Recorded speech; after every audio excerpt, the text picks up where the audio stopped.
Sa ngalan ng Ama at ng Anak at ng Espiritu Santo. Amen. Ang pagpapala ng ating Panginoon Jesucristo, ang pag-ibig ng Diyos, Ama, at ang pakikipag-isa ng Espiritu Santo naway sumainyo lahat. At sumaiyo rin. Aminin natin mga kapatid ang ating kasalanan upang tayo maging marapat gumanap sa banal na pagdiriwang.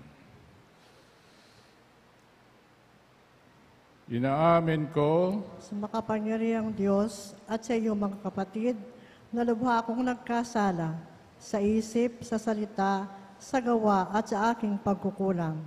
Kaya ay sinasamo ko sa mahal na Birheng Maria, sa lahat ng mga anghel at mga banal, at sa inyo mga kapatid, na ako'y panalangin sa Panginoong ating Diyos. kawaan tayo ng makapangyarihan Diyos, patawarin tayo sa ating mga kasalanan at patnubayan tayo sa buhay na walang hanggan. Amen.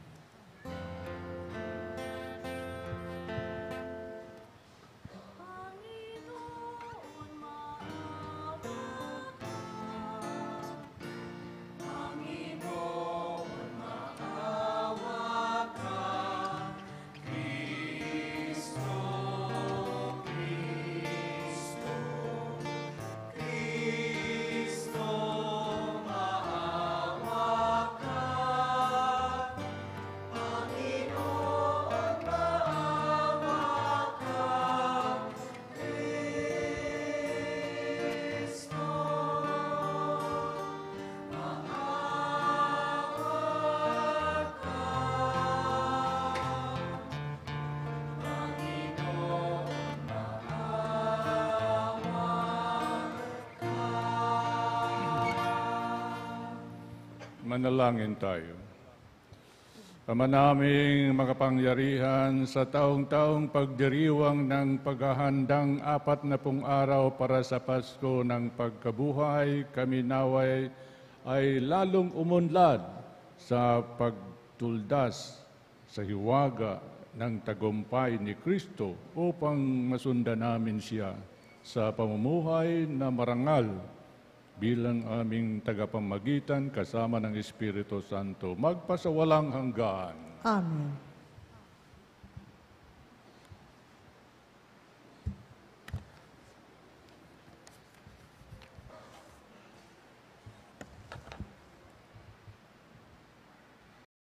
Pagbasa sa aklat ng Deuteronomio.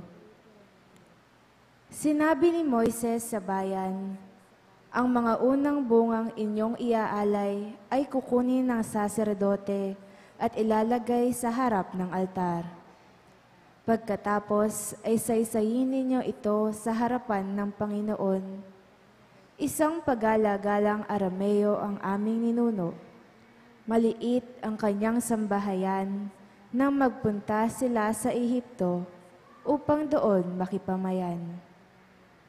Ngunit dumating ang panahon na ang kanya'y naging malaki at makapangyarihang bansa. Hindi mabuti ang ginawang pakikitungo sa amin ng mga Ehipsyo. Pinahirapan nila kami at inalipin. Kaya dumulog kami sa inyo, Panginoon, Diyos ng aming mga ninuno, at dininig ninyo kami. Nakita ninyo ang aming pagdurusa, ang kahirapan at kaapihang dinaranas. Sa pamamagitan ng inyong kapangyarihan, ng mga kakilakilabot na gawa at mga kababalaghan, inalis ninyo kami sa Ehipto at dinala sa lupaing itong sagana sa lahat ng bagay. Kaya narito ngayon, Panginoon, ang unang bunga ng aming mga pananim sa lupaing ibinigay mo sa amin. Pagkasabi noon, ang dala ninyo'y ilalapag sa harap ng altar, saka kayo luluhod upang sambahin ang Panginoon. Ang salita ng Diyos. Salamat sa Diyos. Salmong tugunan, ang tugon po natin. Panginoon ko, ako'y samahan sa dusa at kahirapan. Panginoon ko, ako'y samahan sa dusa at kahirapan. Siyang naghahangad ng pagkupkop ng kataas-taasan at nananatili sa kalinga niyong makapangyarihan. Makapagsasabi sa kanyang Panginoon, "Muog ka't tahanan, ikaw ang aking Diyos, ang Diyos na tangi kong pinagtiwalaan." Panginoon ko, ako'y samahan sa dusa at kahirapan. Di mo aabuting ika'y mapahamak at walang daratal. Kahit anong uri, mga paghihirap sa iyong tahanan. Susuguin niya ang maraming anghel, silang susubaybay. Kahit saang dako, ikaw maparoon, tiyak iingatan. Panginoon ko, ako'y samahan sa dusa at kahirapan. Sa kanilang palad ay itatayot ka't silang magtataas, nang hindi masaktan ang mga paa mo sa batong matalas. Kahit ang tapakan mo ay mga leyon, ahas na mabagsik, di ka maaano sa mga serpiente't leyong mababangis. Panginoon ko, ako'y samahan sa dusa at kahirapan. Ang sabi ng Diyos, aking ililigtas ang tapat sa akin, at iingatan ko ang sino mang taong ako'y kikilalanin. Pag sila'y tumawag, laging handa ako na sila'y pakinggan. Aking sasamahan at kung may hilahil ay sasaklolohan. Aking ililigtas at sa bawat isa ay pararangalan. Poon ko, ako'y samahan sa dusa at kahirapan.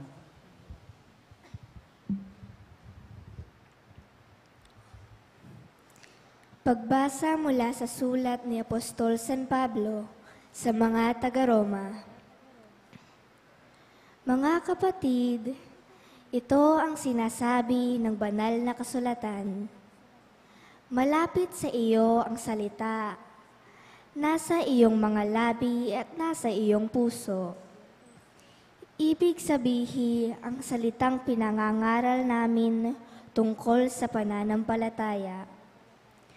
Kung ipahahayag ng iyong mga labi na si Jesus ay Panginoon at mananalig ka ng buong puso na siya'y muling binuhay ng Diyos, maliligtas ka, sapagkat nananalig ang tao sa pamamagitan ng kanyang puso at sa gayoy napawawalang sala at nagpapahayag sa pamamagitan ng kanyang labi at sa gayoy naliligtas.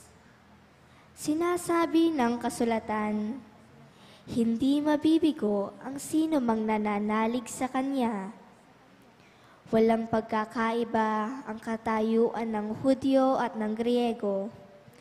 Iisa ang Panginoon ng lahat, at siya ang nagkakaloob ng kanyang kayamanan sa lahat ng tumatawag sa kanya. Sapagkat sinasabi sa kasulatan, maliligtas ang lahat ng tumatawag sa pangalan ng Panginoon. Ang salita ng Diyos. Salamat sa Diyos. Tumayo po tayo.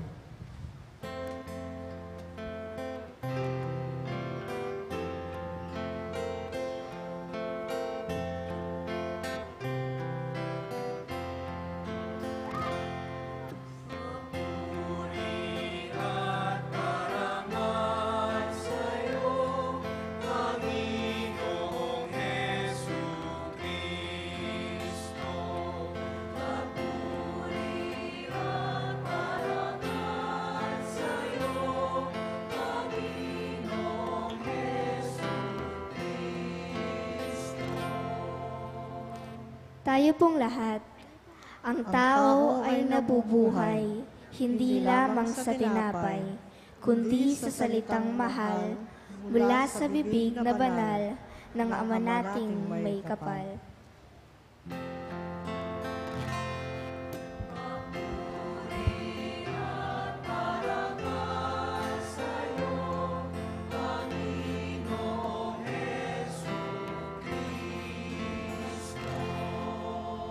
Sumainyo ang Panginoon. at sumaiyo rin. Ang mabuting balita ng Panginoon ayon kay San Lucas. Papuri sa iyo, Panginoon. Noong panahon niyon, umalis si Jesus sa Jordan, puspos ng Espiritu Santo. Dinala siya ng Espiritu doon sa ilang at sa loob ng 40 araw ay tinukso ng Diablo. Hindi siya kumain sa buong panahon niyon, kaya't gutom na gutom siya. Sinabi sa kanya ng Diablo, "Kung ikaw ang anak ng Diyos, iutos mo na maging tinapay ang mga batong ito." Ngunit sinagot siya ni Jesus, "Nasusulat, hindi lamang sa tinapay nabubuhay ang tao." Dinala siya ng Diablo sa isang napakataas na lugar na sa isang saglit ay pinakita sa kanya ang lahat ng kaharian ng sanlibutan. "Ibibigay ko sa iyo ang lahat ng kapangyarihan at kadakilaan ng mga kahariang ito," wika ng Diablo. "Ipinagkaloob ito sa akin at maibibigay ko sa kanino mang ibigin ko. Kaya't kung ako'y sasambahin mo, magiging iyong lahat ito." Sumagot si Jesus, "Nasusulat, ang iyong Diyos, ang Panginoon, ang sasambahin mo, at siya lamang ang iyong paglilingkuran." At dinala siya ng Diablo sa taluktok ng templo ng Jerusalem at sinabi sa kanya, "Kung ikaw ang anak ng Diyos, magpatihulog ka sapagkat nasusulat, ipagbibilin niya sa kanyang mga anghel na ingatan ka at aalalayan ka nila upang hindi ka matisod sa bato." Subalit, sinagot siya ni Jesus, "Nasusulat, huwag mong subukin ang Panginoon mong Diyos." Pagkatapos siyang tuksohin ng Diablo sa lahat ng paraan, ito'y umalis at naghintay ng ibang pagkakataon. Ang mabuting balita ng Panginoon. Pinupuri ka namin, Panginoong Heso Kristo. Sa unang linggo ng Kwaresma, ang Ebanghelyo ngayon ay tungkol sa tukso na ginawa ng Diablo, ni Satanas, kay Jesus. Si Jesus noong pagkatapos ng siya ay bautismuhan ni Juan Bautista doon sa Ilog Jordan, tumungo siya sa disyerto upang mag-retreat. Kanyang retreat, 40 days and 40 nights. At doon, pinag-isipan niya ang kanyang misyon. Anong dapat niyang gawin sa pagliligtas ng sanlibutan. Pagkatapos niyan, tinukso siya ng Diablo, ni Satanas. No? Si Lucifer, ang napaka-matalinong anghel noon. Siya ang tinatawag na light bearer, Lucifer. And yet, he was very intelligent. He rebelled against God. Nag-rebel ito, si Lucifer, si Satanas. Ang ibig sabihin, mga kapatid, lalo na dito sa panahon ng eleksyon, ng pagkampanya sa atin ng mga kandidato, no? You choose the candidate not because of intelligence. Kasi kung minsan, ang intelligence ng tao is double-edged sword. Ibig sabihin, dalawang parte ang intelihensya na pwede magamit sa mabuting paraan at sa hindi makatuwid o masamang paraan. So it is not good really to vote for intelligent candidates during election time. Kasi baka gawin ng mga kandidato ang kanilang intelihensya sa masamang paraan, gaya ng corruption, etc. Mabuti pa, iboto natin ang honest candidates. Honesty is the best policy, more than the intelligence of the candidates. No? Pero doon sa sinabi ni Mayor Sara, hindi daw issue ang honesty. Bahala na kayo maghusga.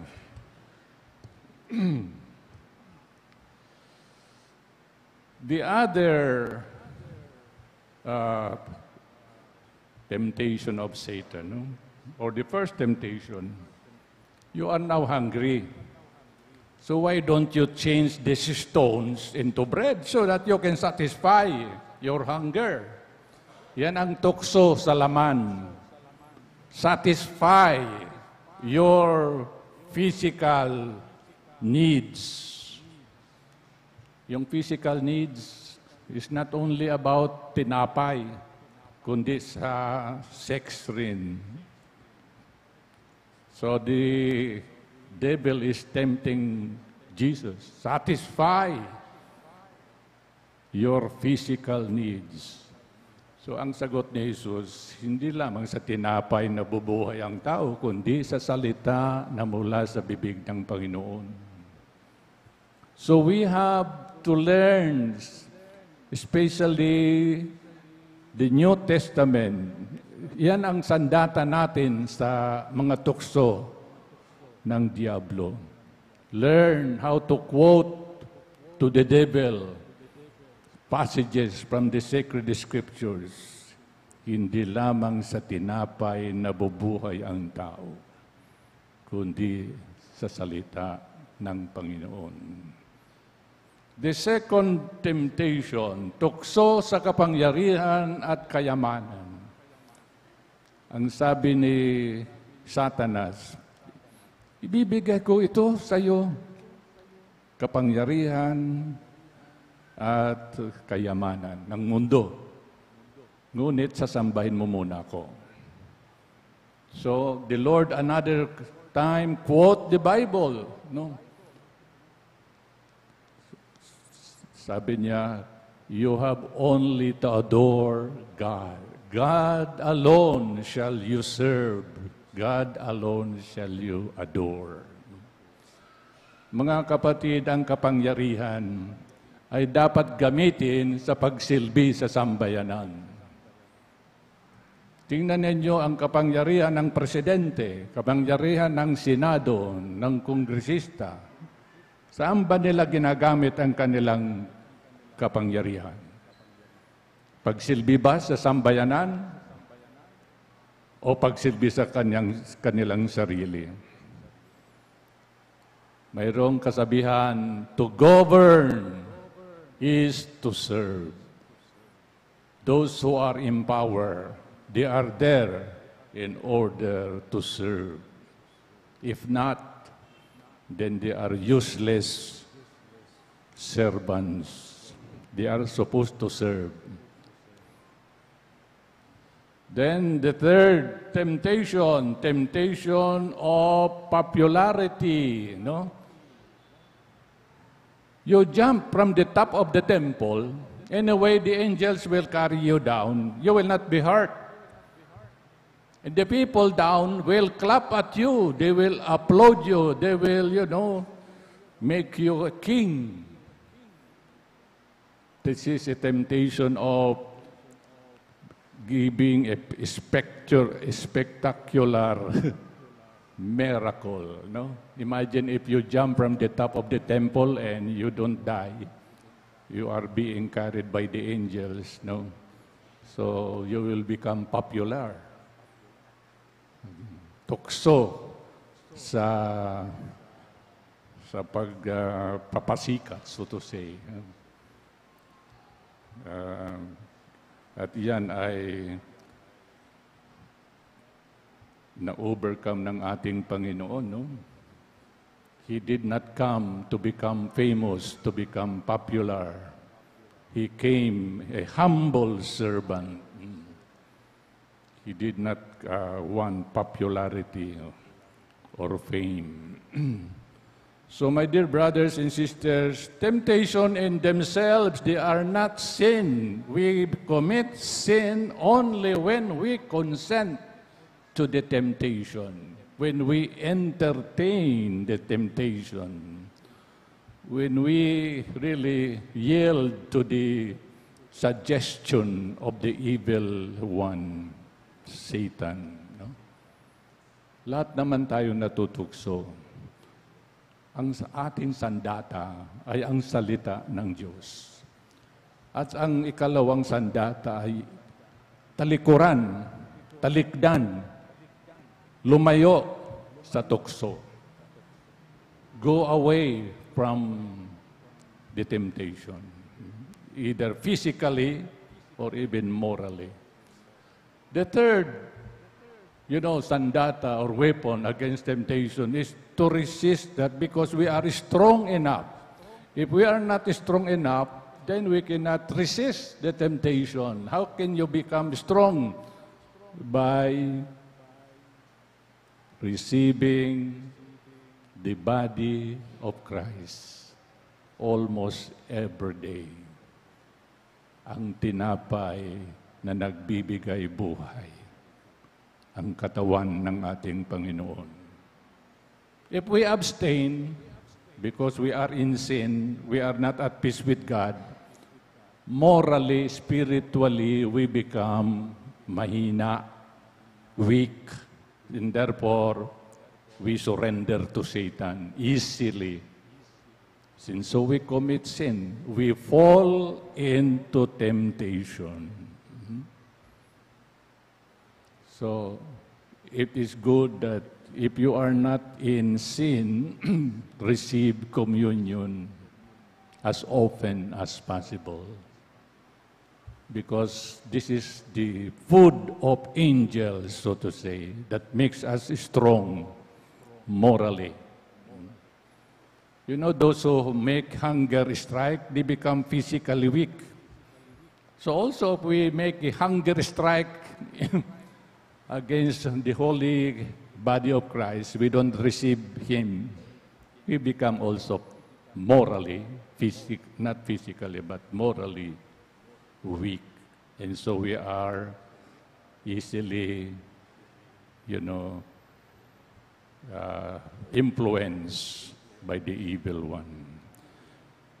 Another thing that I want to tell you, araw ngayon ng mga OFWs, kaarawan ng mga OFWs, Migrants Day, so to say, at mga Pilipino na nagtatrabaho sa ibang bansa.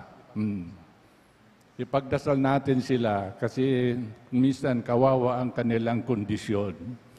Yung iba sa kanila, lalo na mga domestic helpers, sa bahay ng kanilang mga employer, mga amo, rini-rape, lalo na sa Kuwait, lalo na sa Saudi Arabia, yung mga Middle East countries,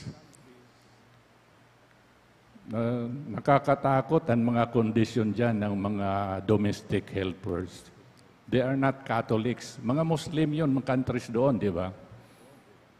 They don't respect our religion. So kung may mga kababayan kayo, mga relatives kayo na gusto pumunta sa Middle East bilang domestic helper, better advise them not to go. Kasi marami sa kanila babalik sa Pilipinas sa kabaon, patay na. Let them choose a better country. So, sa kaarawan, sa araw ng mga OFWs, let us pray for them. Sila nga ang tinatagurian ng mga bagong bayani, Because they give millions of pesos, they help the economy of the country because of their contribution, from their own salaries. So we pray for them that they will be safe and sound in the places where they are working. God bless you all.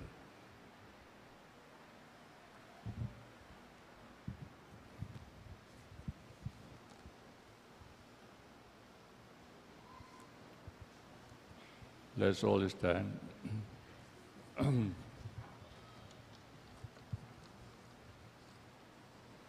Sumasampalataya ako sa Yesu Diyos Kristo, namang may isang anak ng makapangyarihan sa Diyos, lahat, Panginoon nating lahat, nagkakatawang tao siya, nalang ng Espiritu Santo, ipinanganak ni Santa Mariang Birhen, ipinagpasakit ni Poncio Pilato, ipinako sa krus, namatay, inilibing, nanaog sa kinaroonan ng mga yumaw, nang may 3 araw, nabuhay na maguli, umakyat sa langit, naluklok sa kanan ng Diyos amang makapangyarihan sa lahat.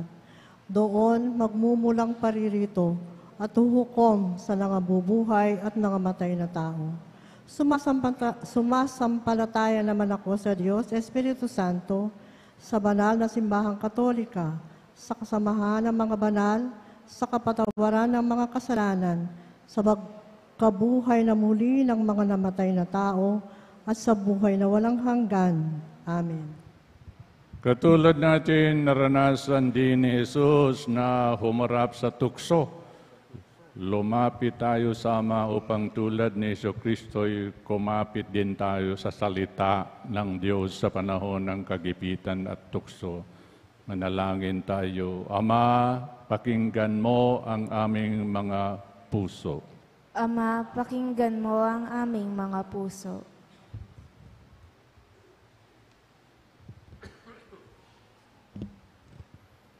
Upang patuloy na pahayag at isabuhay ng mga pinuno ng Santa Iglesia Katolika ang salita ng Diyos, manalangin tayo. Ama, pakinggan mo ang aming mga puso. Upang pangalagaan at tulungan ng mga kawani ng pamahalaan ang mga migrante at kanilang mga pamilya, manalangin tayo. Ama, pakinggan mo ang aming mga puso. Upang ang kabataan, lalo na yaong mga anak ng mga migrante, ay lumago sa kabutihan at pag-ibig na dulot ng salita ng Diyos. Manalangin tayo. Ama, pakinggan mo ang aming mga puso. Upang maging matatag ang bawat pamilyang Pilipino, lalo na yaong mga pamilyang ng mga migrante sa harap ng mga tukso. Manalangin tayo. Ama, pakinggan mo ang aming mga puso. Ngayon po, manalangin tayo sa sarili nating petisyon. Ama naming mapagmahal, patatagin mo kami sa iyong salita nang sa aming pagharap sa bawat hadlang at tukso ng buhay ay manatili kami sa iyong pag-ibig sa pamagitan ng Kristong aming Panginoon. Amen.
Manalangin kayo mga kapatid upang ang paghain natin ay kalugdan ng Diyos amang makapangyarihan.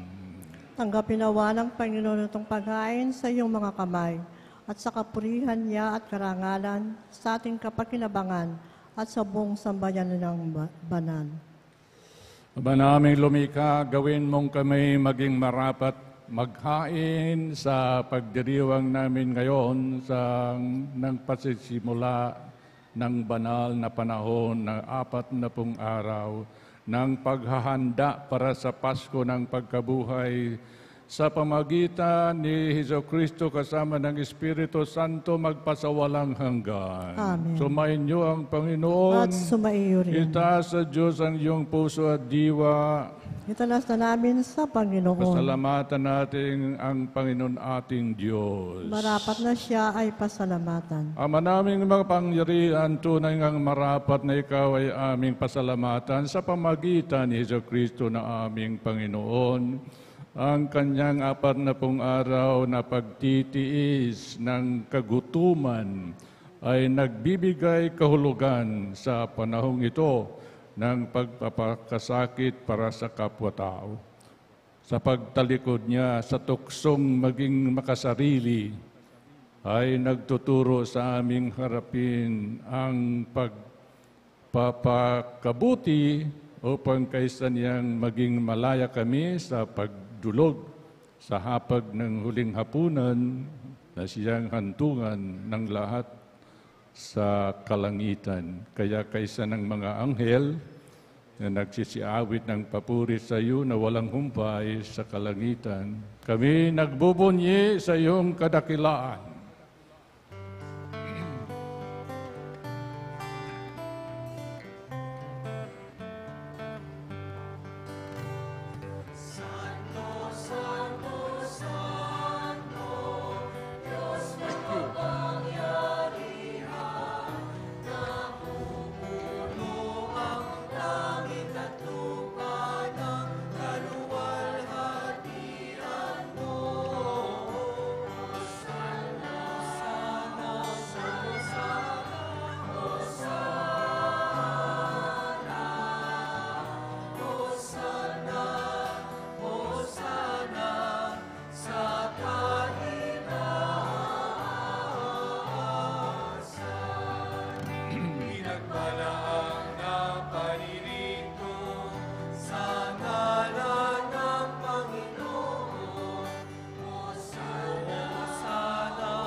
Ama naming banal, ikaw ang bukal ng tanang kabanalan. Kaya sa pamagitan ng Espiritu, gawin mong banal ang kaloob na ito upang para sa amin maging katawan at dugo ng aming Panginoon Jesucristo.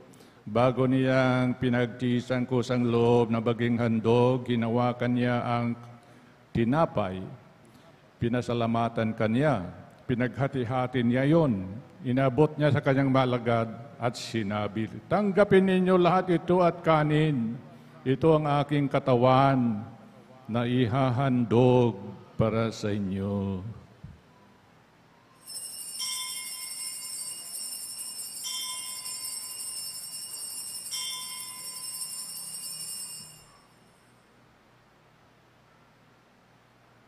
Gayon din naman nung matapos ang hapunan, kinuha niya ang kalis, muli kanyang pinasalamatan. Inabot niya ang kalis sa kanyang mga alagad at sinabi, "Tanggapin ninyo lahat ito at inumin.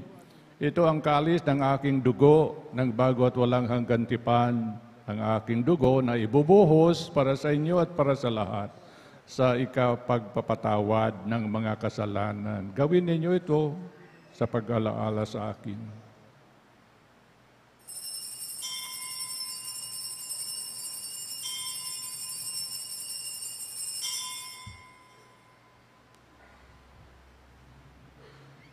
Ipagbunyi natin ang misteryo ng pananampalataya.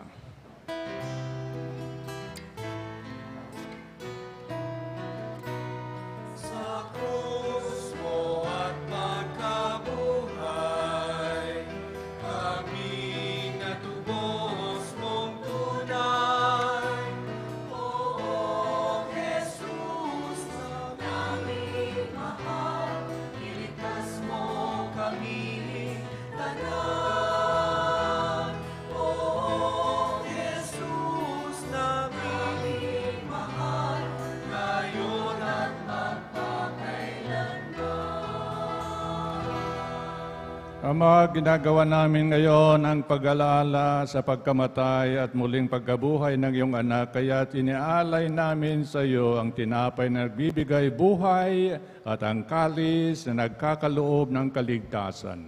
Kami nagpapasalamat dahil kami iyong minarapat na tumayo sa harap mo para maglingkod sa iyo.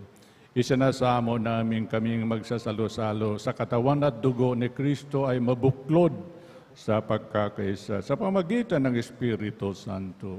Ama, lingapin mo ang iyong simbahang lagana sa buong daigdig. Puspusin mo kami sa pag-ibig kaysa ni Francisco na aming Papa, Florentino na aming Obispo, at ng kaparian. Alalahanin mo rin ang aming mga kapatid na himlay ng may pag-asang sila'y muling mabubuhay, gayon din ang lahat ng mga pumanaw.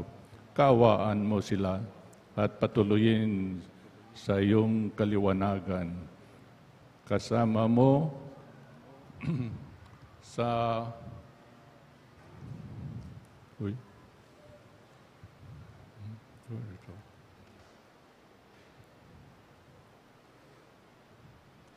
lahat ng mga kasal sa iyong buhay na walang kasan ng mahal na Birhen Maria, na ina ng Diyos, kaysa ng mga apostol, ng lahat ng mga banal na namuhay dito sa daigdig ng kalugod-lugod sa iyo, may pagdiwang nawa namin ang pagpupuri sa ikararangal mo sa pamagitan ng iyong anak, naming Panginoon si Kristo.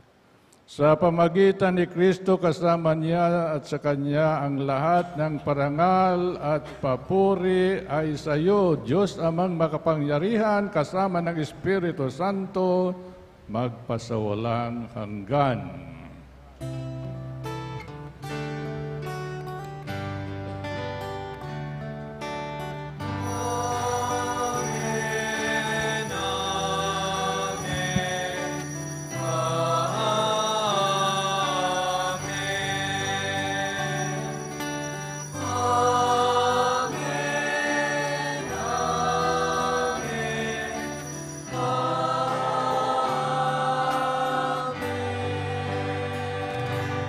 Sa tagubili ng mga nakagaling na utos sa turo ni Jesus na Panginoon natin at Diyos, ipahayag natin ng lakas loob. Ama namin.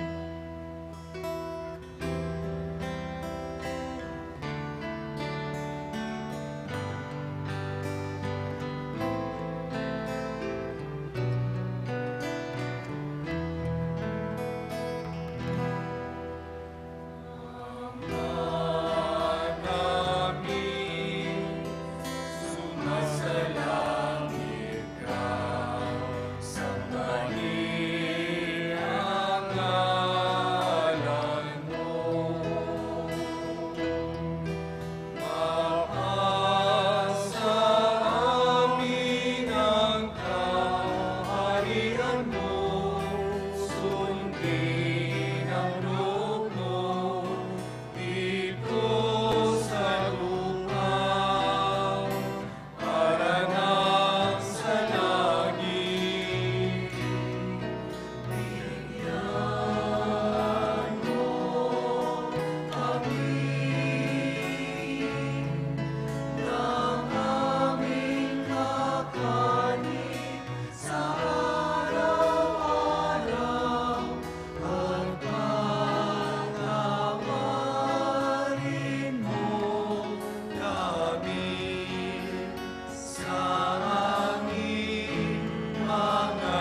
Iniling namin kami iadya sa lahat ng masama pagkalooban ng kapayapaan araw-araw. Iligtas sa kasalanan, ilayo sa lahat ng mga kapahamakan. Samantalang aming pinanabikan ang dakilang araw ng pagpapahayag ng tagapagligtas namin si Hesus Kristo. Sapagkat sa iyo ang kaharian at ang kapangyarihan at ang kapurihan magpakailanman. Panginoon Hesus Kristo, sinabi mo sa iyong mga apostol, kapayapaan ang iniiwan ko sa inyo, ang aking kapayapaan ang ibinibigay ko sa inyo. Tungayan mo ang aming pananampalataya at huwag ang aming mga pagkakasala.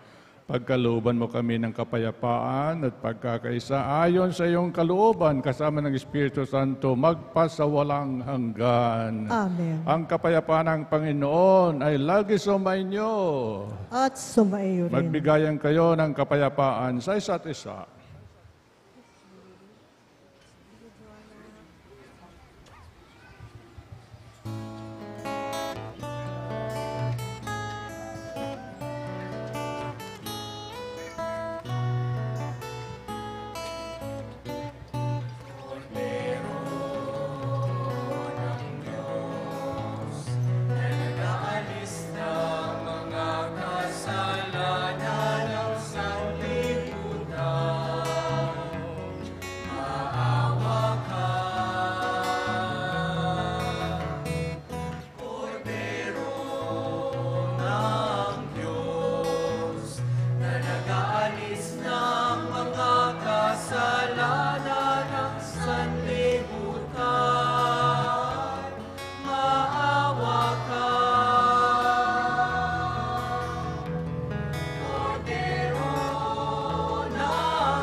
Ito ang kordero ng Diyos, ito ang nag-aalis ng mga kasalanan ng sanlibutan. Mapalad ang mga inaanyayahan sa kanyang piging. Panginoon, hindi ako karapat-dapat na magpatuloy sa iyo, ngunit sa isang salita mo lamang ay gagaling na ako.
mag-iisa,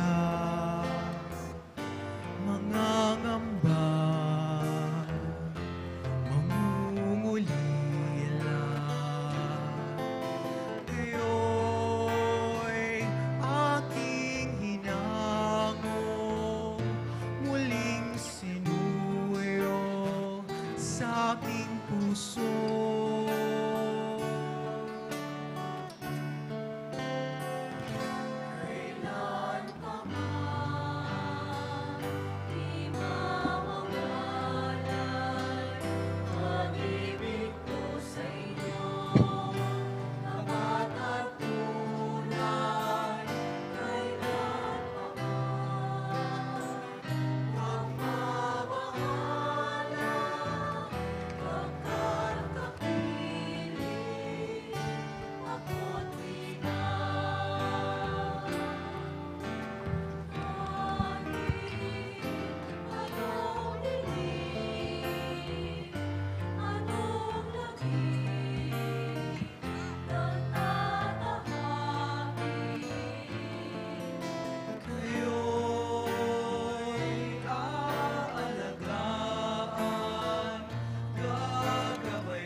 Announcement. Please be reminded that on Fridays of Lent, we continue our cluster Stations of the Cross and celebration of the Eucharist. This coming Friday, March 15, our Stations of the Cross will be held at Cluster 2A, starting at 5 o'clock in the afternoon, followed immediately by the celebration of the Eucharist at 6:30 in the evening. Both the Stations of the Cross and Mass will be in English. There is no Mass in the parish church. Let us be one with our parish community at Cluster 2A in the observance of these Lenten activities. Thank you. Sa ngalan po ng ating St. Jude Parish at ni Among Deo, pinasasalamatan po natin ang ating Mass celebrant for this afternoon, Reverend Father Romy Hitosis, SSP of St. Paul Novitiate. Salamat po, Among.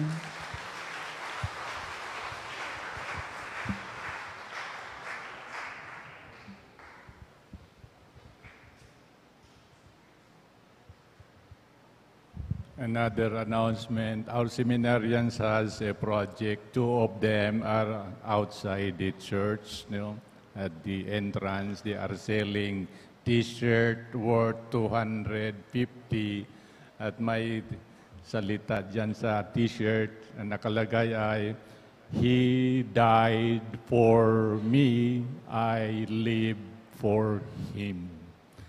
It is a black T-shirt, and if you can help in this project, you can buy T-shirt there at the entrance of the church. Manalangin tayo. Ama naming mapagmahal, kami pinapakinabang mo sa pagkain iyong bigay ay tumanggap ng pampalakas ng pananampalataya, pangpatibay ng pag-asa, pangpaalab ng pag-ibig. Matutuhan nawa namin damain ang gutom at pananabik sa tunay na pagkain na nagbibigay buhay upang kami makapamuhay sa bawat salita na nagmumutawi sa iyong bibig sa pamagitan ni Hesukristo kasama ng Espiritu Santo magpasawalang hanggan. Amen. Sumainyo ang Panginoon. At sumaiyo rin. Magsiyuko kayo samantalang iginagawat ang pagbabasbas. Ama naming mapagpala, ang mga nakikiusap na makapamalaging tapat sa iyo ay manatili nawang nananalig sa iyong pag-ibig at nagpapalaganap niyo sa kapwa-tao sa daigdig sa pamamagitan ni Hesukristo kasama ng Espiritu Santo magpasawalang hanggan. Amen. Pagpalain kayo ng makapangyarihan Diyos, Ama, Anak at Espiritu Santo. Amen. Pumayo kayo sa buhay ang mabuting balita. Salamat sa Diyos.